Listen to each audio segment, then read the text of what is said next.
सतगुरु रूपी प्यारी साध संगत जी, प्यार और सत्कार से कहना धन निरंकार जी। साध संगत जी, सत्संग एक ऐसी जगह है जहाँ इंसान को हमेशा खुशियाँ ही मिलती हैं। जो डेली सत्संग में आते हैं और गुरु के आदेशों को मानते हैं, उनके लिए सुख दुख बराबर हो जाते हैं। भाव कि वे खुशी में खुशी मनाते ज़रूर हैं, पर कभी भी इतने ज़्यादा वो भूल नहीं जाते कि इस परमपिता परमात्मा को ही भूल जाएं। यदि कोई दुख आता है या कोई काम पूरा नहीं हो रहा तो उसको भी चिंता का कारण नहीं बनाते। वे यही सोचते हैं कि अभी हमारे लिए यह चीज़ ठीक नहीं होगी, इसलिए हमें यह चीज़ प्राप्त नहीं हुई।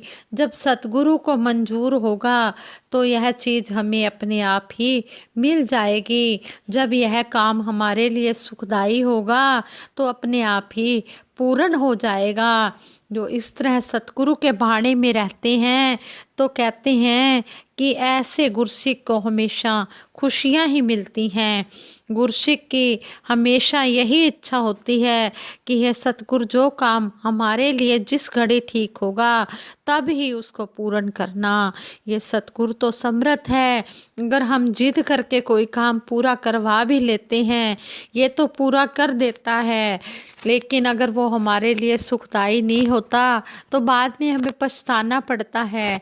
इसलिए जो संत महात्मा सतगुरु के भाड़े में रहते हैं वे हर समय यही अरदास करते हैं कि हे सच्चे पातशाह, जो भी हमारा काम है जिस समय हमारे लिए सुखदाई होगा उसी समय उसे पूर्ण करना। अगर हमारा कोई काम नहीं भी हो रहा तो हमें सतगुरु का डबल शुक्राना करना चाहिए कि सच्चे पातशाह आप जी का डबल शुक्राना, आप जी ने हमें बचा लिया। क्या पता अगर ये काम पूर्ण होता तो हमारा कितना नुकसान हो जाता। इसलिए जो भी सतगुरु करता है बहुत अच्छा करता है। जब इंसान गुरु की इच्छा में रहकर चलते हैं तो कहते हैं कि उनको आनंद ही आनंद मिलता चला जाता है।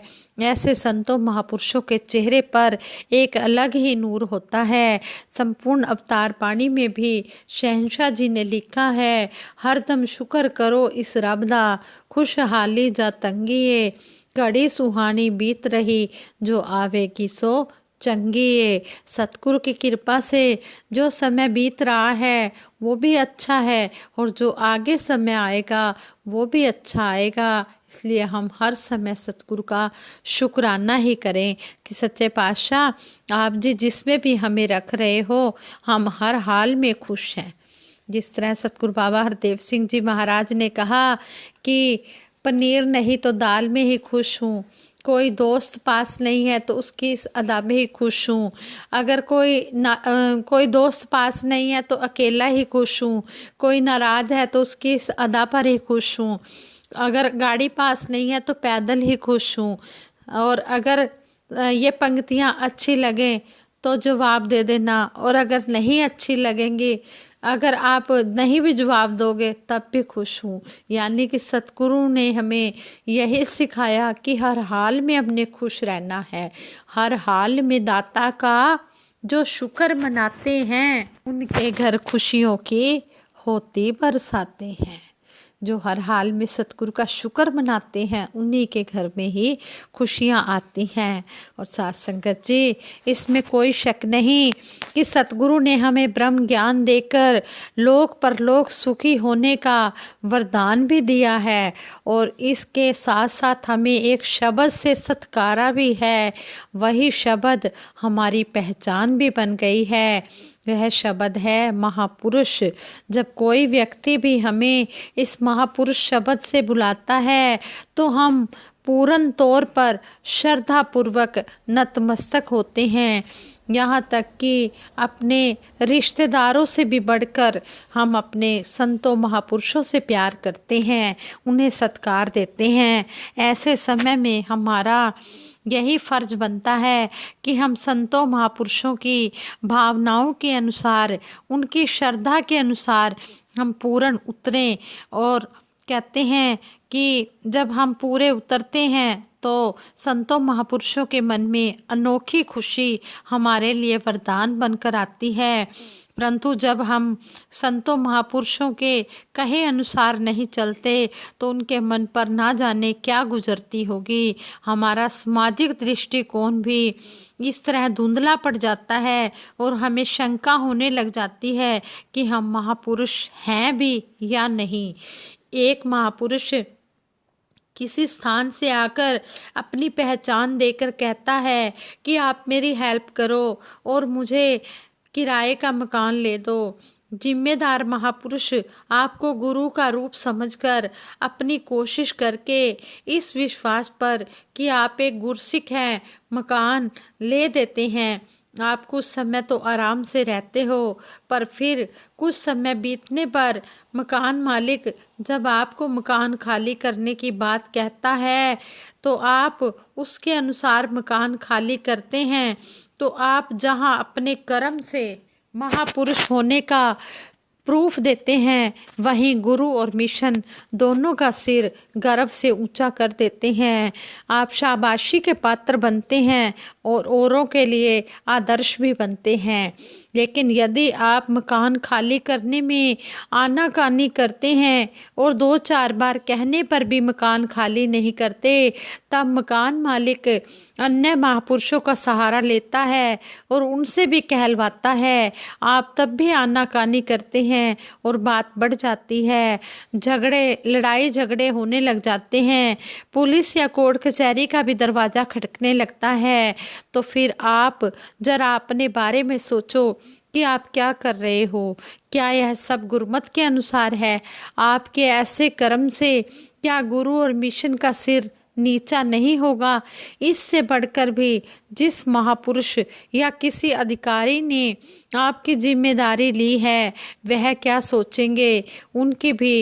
उनको भी भविष्य में वो भी किसी महापुरुष की जिम्मेदारी नहीं लेंगे। इससे अपना तो नुकसान हुआ ही हुआ है, साथ में औरों के लिए भी सहायता के मार्ग बंद कर दिए। जरा सोचो कि महापुरुष शब्द के क्या अर्थ निकले।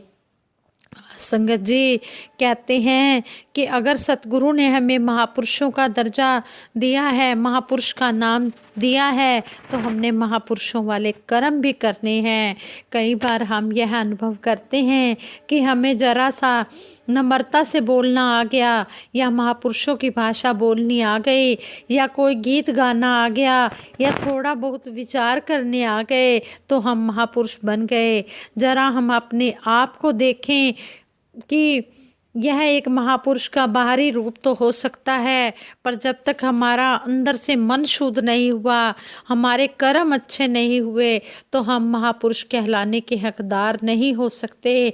इसलिए यह बहुत ही आवश्यक है कि हम सतगुरु माता जी से आशीर्वाद मांगे कि हे सच्चे पातशाह, हमें जिस महान शब्द महापुरुष से आपने सम्मानित किया है, आप हम पर कृपा करो कि हम वही कर्म करके महापुरुष बन सकें, जिससे हम अपने सतगुरु का और अपने मिशन का नाम रोशन कर सकें।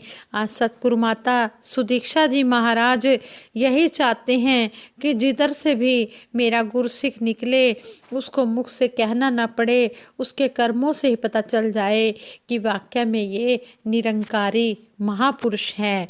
ऐसे ही दासी एक पठानकोट ब्रांच के मुखी जी की बात सुन रही थी, सच्ची घटना पढ़ रही थी और सुन भी रही थी। तो उसमें बताया गया कि वो पठानकोट ब्रांच के जो मुखी थे, ये बात 2012 की है।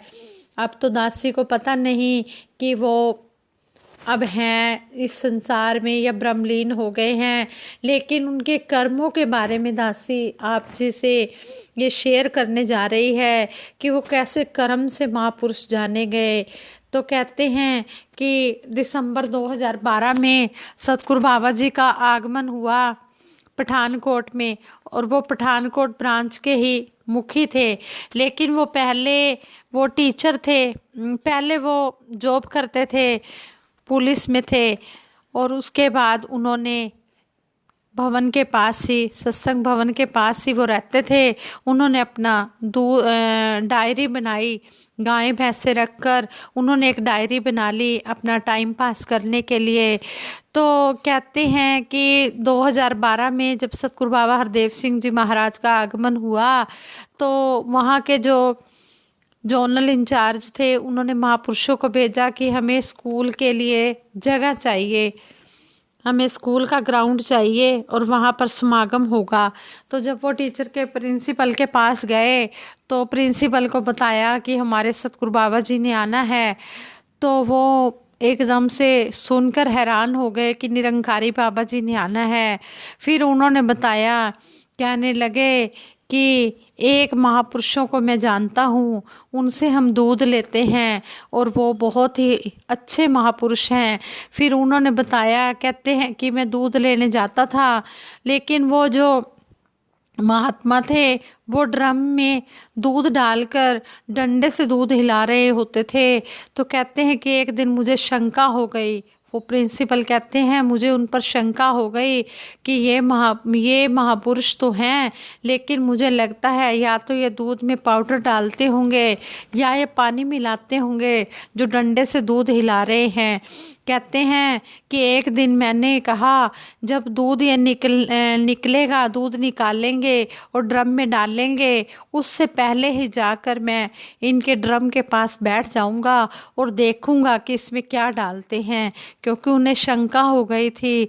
तो वो प्रिंसिपल कहते हैं मैंने जब ये सोचा तो मैं जब दूध लेने का टाइम हुआ उससे पहले जाकर ही मैं खाली ड्रमों के पास बैठ गया। वो जैसे ही दूध निकालते ड्रम में डालते, दूध निकालते ड्रम में डालते, जब उन्होंने ऐसे ही दूध निकाल लिया तो वो डंडा लेकर उसको दूध को हिलाने लगे। तो मैंने कहा मुझे आप पर शंका हो रही थी कि आप इसमें या तो पाउडर डालते होंगे या पानी डालते होंगे, लेकिन ऐसा आपने किया तो कुछ नहीं, लेकिन आप डंडे से इस दूध को क्यों हिला रहे हो। तो आगे से वो महात्मा कहते हैं कि जब हम धारे निकालते हैं, दूध निकालते हैं, तो जो झाग होती है वो ऊपर आ जाती है और दूध नीचे बैठ जाता है। तो हम इस झाग को नीचे बिठाने के लिए, दूध ऊपर करने के लिए डंडे से हिलाते हैं ताकि ये एक सार हो जाए और किसी भी कस्टमर के पास दूध कम ना जाए। तो वो प्रिंसिपल कहते हैं कि मुझे बहुत ही शर्म आई कि मैंने इतनी गलत सोच रखी, लेकिन ये तो कर्मों से महापुरुष जाने गए, उनके कर्म इतने अच्छे थे कि उन्हें कुछ भी कहने की ज़रूरत नहीं पड़ी, उनके कर्मों ने ही प्रचार कर दिया।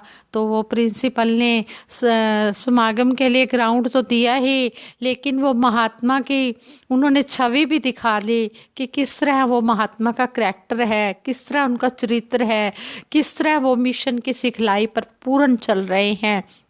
वो ब्रांच के प्रमुख थे, पठानकोट ब्रांच के प्रमुख थे महात्मा दलबीर सिंह जी।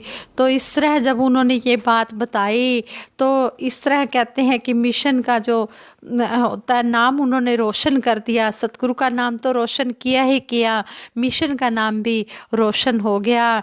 अभी तो संपूर्ण हरदेव वाणी में भी सतगुरु बाबा जी ने कहा है, कर्म जिसका बोलता है सच्चा वो प्रचारक है, जो स्वयं को ही सुधारे सच्चा वो सुधारक है। जो हमने अपना अपना सुधार करना है, हमने अपनी तरफ झांकना है कि हम कहाँ पर खड़े हैं। हमने किसी की तरफ नहीं देखना, किसी की तरफ हमने उंगली नहीं उठानी, हमने अपनी तरफ देखना है। हमने अपने अवगुण देखने हैं और दूसरों के गुण देखने हैं। और हमने अपना जब हम अपना अपना स्वयं सुधार करेंगे तो सारे हमारे मिशन का नाम ऊंचा होगा और सभी महापुरुषों की छवि नज़र आएगी, वाकई में सभी कर्म से महापुरुष हैं। तो कहने का भाव यही है कि हम कर्म से महापुरुष बने, ऐसे कर्म करें कि हमें मुख से कुछ भी ना बोलना पड़े, हमारे कर्मों द्वारा ही पता चल जाए कि वाकई में ही ये निरंकारी महापुरुष हैं।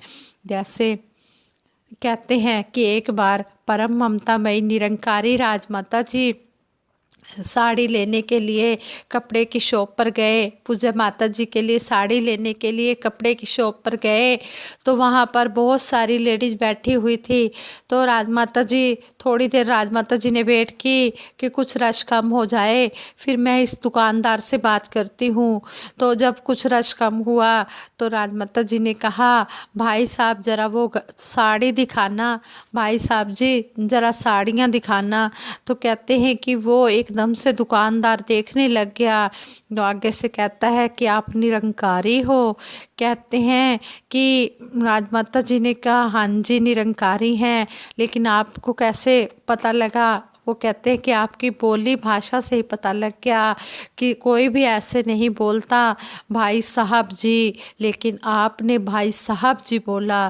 साथ संगत जी, सतगुरु खुद कर्म करता है, फिर कर्म करने के लिए कहता है, ये खुद कर्म करके हमें दिखाते हैं। इस तरह हमारे परम ममता में निरंकारी राजमाता जी ने भी क्रिस्त धर्म को चलाने के साथ साथ इस मिशन को भी चलाया, और कैसे सेवा दल की यूनिफॉर्म भी पहनी, सेवाएं भी की, और हर समय गुरसिख बनकर जीवन जिया। शहनशाह जी की पुत्र वधू भी, और बाबा गुरबचन सिंह जी महाराज की पत्नी के रूप में, बाबा हरदेव सिंह जी महाराज की माता के रूप में किस तरह एक गुरसिख का जीवन ही जीते चले गए, और इन्होंने किस तरह जी कर दिखाया और कर्म करके दिखाया। आज सतगुरु माता सुदीक्षा जी महाराज भी स्वयं कर्म करके फिर हम कर्म करने के लिए प्रेरित कर रहे हैं।